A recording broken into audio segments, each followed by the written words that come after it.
this. Farmers have accused Scotland Yard of two-tier policing after the Metropolitan Police has announced in this past 20 minutes vehicle restrictions for farmers attending a protest planned tomorrow outside Parliament, of course, on Budget Day. A lot of people saying this is blatant two-tier policing, politically motivated clampdown. Is that incorrect? Well, let's bring in now the Shadow Secretary of State for Environment, Food and Rural Affairs. That's Victoria Atkins MP. And I'm also joined by GB News' political editor Chris Hope and the former Labour advisor Paul Evans. Miss Atkins, I'll come to you if I could. This is a last-minute cancellation. I know the organisers of this. They're all planning to come down tomorrow, and they sincerely believe this is two-tier policing, a clampdown on farmers because it might embarrass the government. Well, I'm afraid that is what it looks like. And obviously we will wait to hear more from the Met Police. But I know the timetable that these farmers, and by the way, these are farmers. They're not political activists. They're not people that are paid to do this. They are taking time from their farms to come to London to organise this protest because of the vindictive family farm and family business tax. And they were doing it on the day of budget because what's that old saying? No taxation without representation. They wanted to get this message through to the Chancellor tomorrow because this is the last chance really for her to change her mind on this tax. But I know the timetable. Apparently they applied for permission on the 22nd of October, as they have done, perfectly lawfully, perfectly peacefully. That permission was granted by the Met Police on the 14th of November, and then, as you say, it was taken away this afternoon without warning. I do think there are questions here for the Met to answer, because otherwise, as you say, people are going to start drawing their own conclusions. And I think on a wider basis, what is this government frightened of? Are they frightened of the consequences of their own decisions, their own taxes that they are raising? And Victor, could I just please have a word with our newsroom? Martin Williams, the organiser, he's happy to come on. Get Martin on the phone. Let's try and find out from the horse's mouth what is going on here. Chris Hope, you've got some more information there from the Metropolitan Police. That's right. The Met Police have put out a statement saying this very briefly. While people will still be able to demonstrate, conditions have been put in place to prevent protesters from bringing vehicles, including tractors or other agricultural vehicles, to the protests.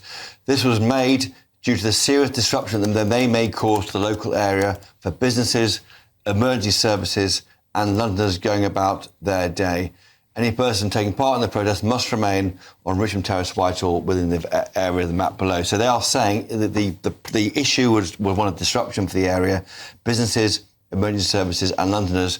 The question remains, though, why allow it to happen a month ago and then rescind it the day before? Because looking at the Facebook groups here, they had a proper operation organised with marshals. Just to interject, so Martin Williams, we're trying to get on the line, he's just messaged me saying that they have limited now, as to confirm, to a pavement, and they are refusing to close any roads, no vehicles allowed. It's a complete mess. So Victor Atkins, this has clearly taken the organisers completely by surprise. It's blindsided them. They'd booked the day off. They were all geared to come out, and it takes a long time to get these vehicles down here, and they will clearly believe they've had the rug pulled from under their feet in case it embarrasses the Chancellor on Budget Day. Yeah, and I don't see that there's any alternative interpretation. You know, if surely it cannot be news that bringing tractors to London will have an impact on the traffic. Why was that not explained to people 2 weeks ago on the 14th of November when permission was granted?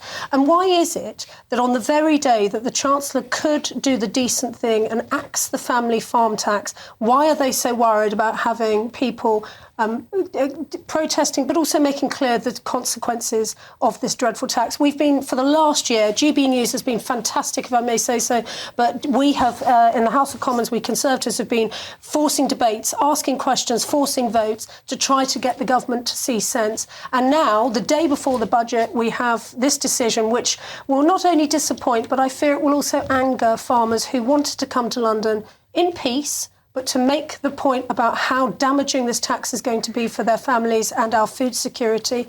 And now they've just been told they can't do that in the way that they had planned lawfully with the police to do so. Your personal data could be exposed right now without you even knowing it. And if you want it removed, use incogni.com/GB News in the description now and get 60% off an annual plan on us. Incogni reach out to the data brokers on your behalf and request that your information be deleted from their databases. And they'll keep sending removal requests to make sure your data stays gone. Sometimes your information ends up on strange, obscure websites that automated tools just can't reach. And that's why Incogni just launched their unlimited plan with a feature called custom removals. With this, you can submit any link where your personal information appears, literally paste in the URL, and their privacy team will investigate and work to get it removed. And getting started is super easy. Hit the link in the description,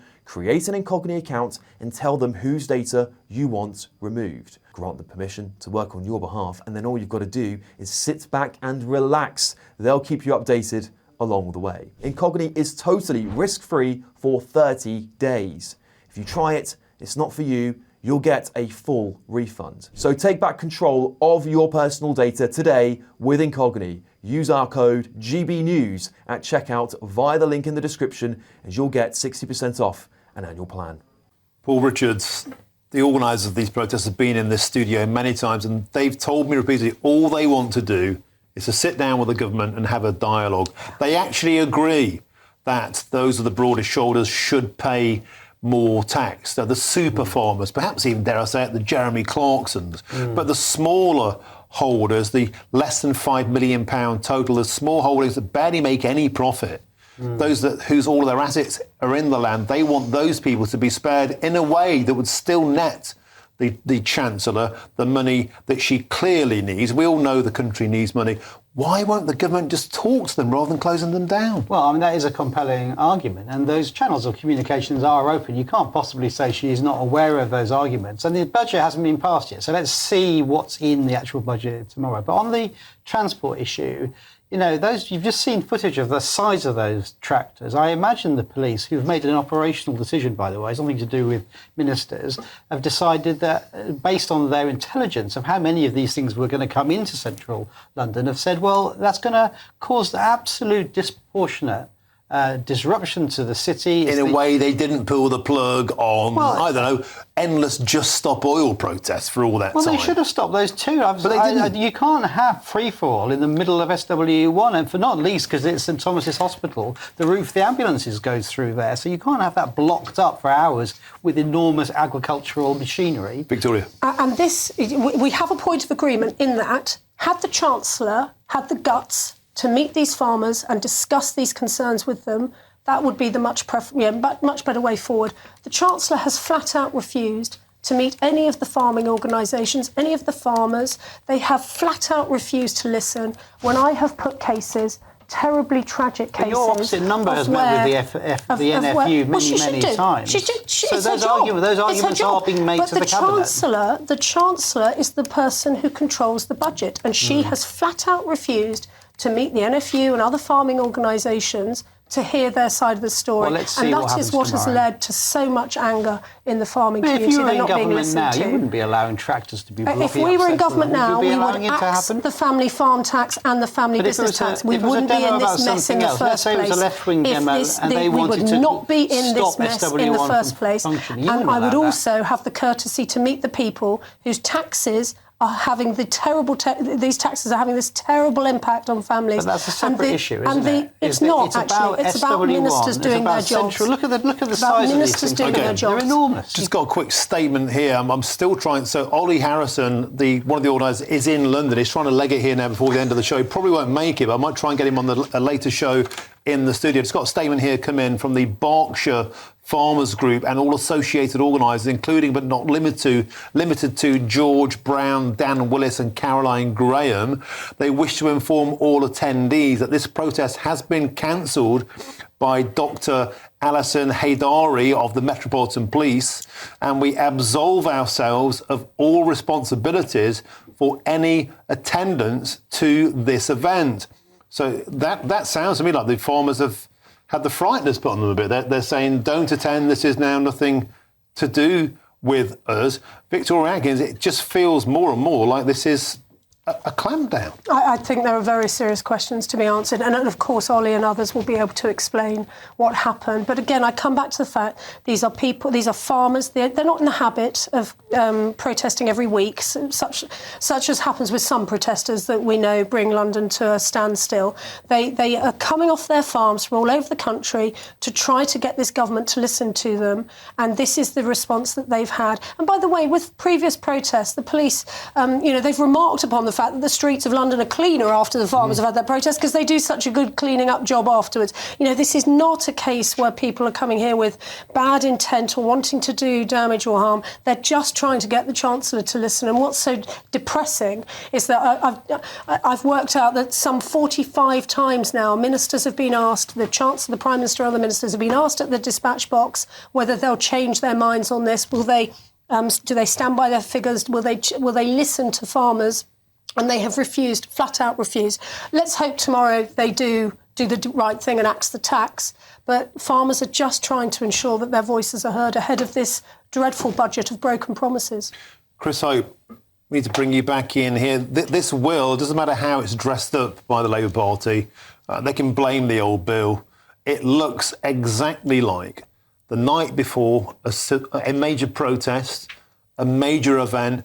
And I know the farmers tell me all the time, they feel like this is the desperate last roll of the dice to make a government listen. They've had that snatched away.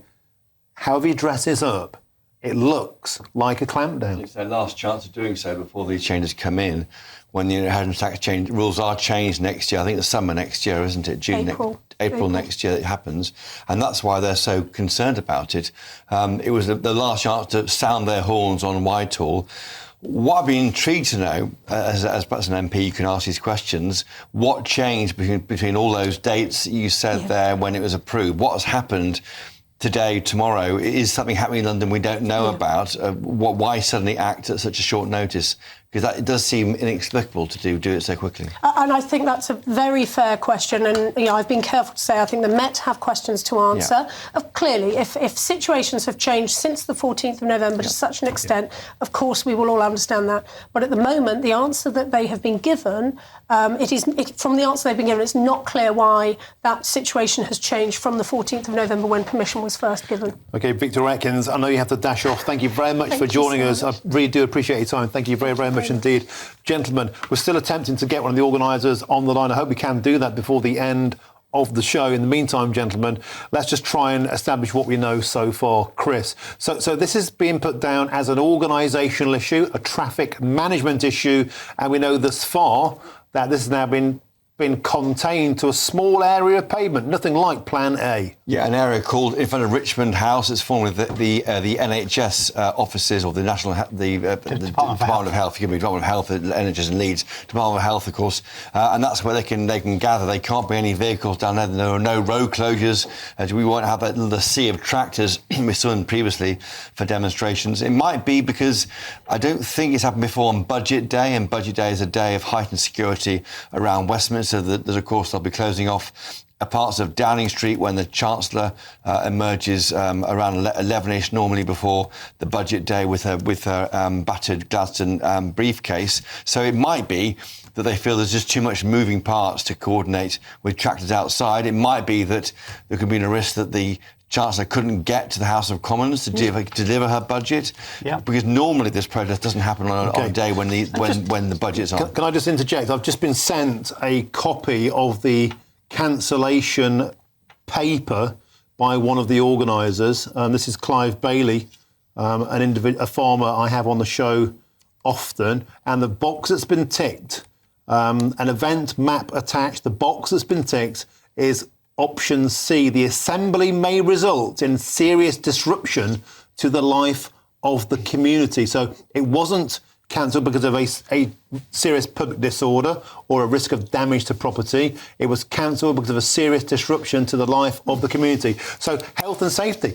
traffic management. Not really, Not no. about any No, potential aggro. no. This is the lanyard class once again clamping down on the working class. Nice try, but it's not that at all, is it? It's about saying you can't bring in hundreds of vehicles, and presumably police intelligence, looking at the Facebook groups, realised the size of this would have completely swamped that bit of London to the point where we couldn't function. By the way, the route from Downing Street to the House of Commons goes past Richmond Terrace, this area that Chris is talking about. So Rachel Reeves will see the protesters as she sails by in her car. She will hear their voices. She will see their demo, their placards, and she will understand absolutely the anger and all the rest of it, because the demo is going ahead. Well, it's just the tractors that are banned, not the farmers. So you think that a few farmers now cordoned onto a little bit of pavement, waving placards will have any impact on the Chancellor, whereas hundreds of tractors and thousands of people thus far have not? And then been shoved off into a park somewhere. It's on Whitehall. The Prime Minister and the Chancellor will drive past it, and the demo is going ahead, but it's on foot, not in tractors. Plus, a wider question is what will happen in the budget for farmers? Now, Angela Eagle, who's the farming minister, she says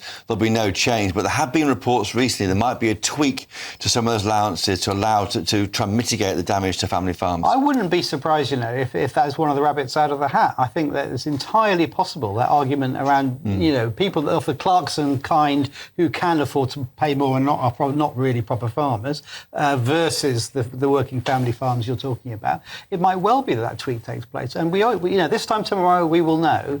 But as I say, the demo's going ahead because they've been given the part of Whitehall to demonstrate on. But what you can't do, anyone, left or right, is just bring the city to a halt. And what is clear, Martin, is the huge disappointment amongst farmers who are ready to demonstrate. And it's a real sickening blow for them, given little has changed, frankly. I mean, what has changed between yesterday, today and tomorrow? The only thing that's different is the budget's on, but the police would have been well aware of that happening. Well, I've been organised by...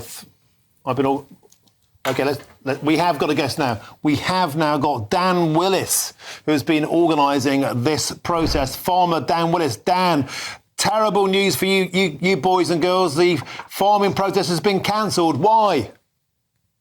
Well, we don't know, to be honest with you, Martin. This is George and Caroline, fellow organisers of tomorrow's event. We've been working in conjunction with the Met since around about 6 weeks ago. And we've had absolutely no issues at all. Everything was fine. We talked through a run through yesterday even with no problem at all. They flagged up there was some potential issues.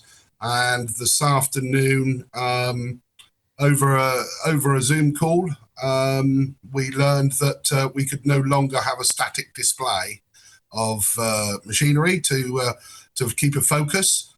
Unfortunately, they've given us a very, very tiny area which we could probably just about park 2 Land Rovers on, which is nowhere near the effect that we were hoping to achieve on the day. Can I interject quickly and ask you just for your visceral, emotional response to this? You must be devastated at this. We are, Martin, absolutely. We've been working on this for months. Well, not months, or over a month now. We've had a great relationship with the Met, to be honest. I mean, the liaison officers have been super.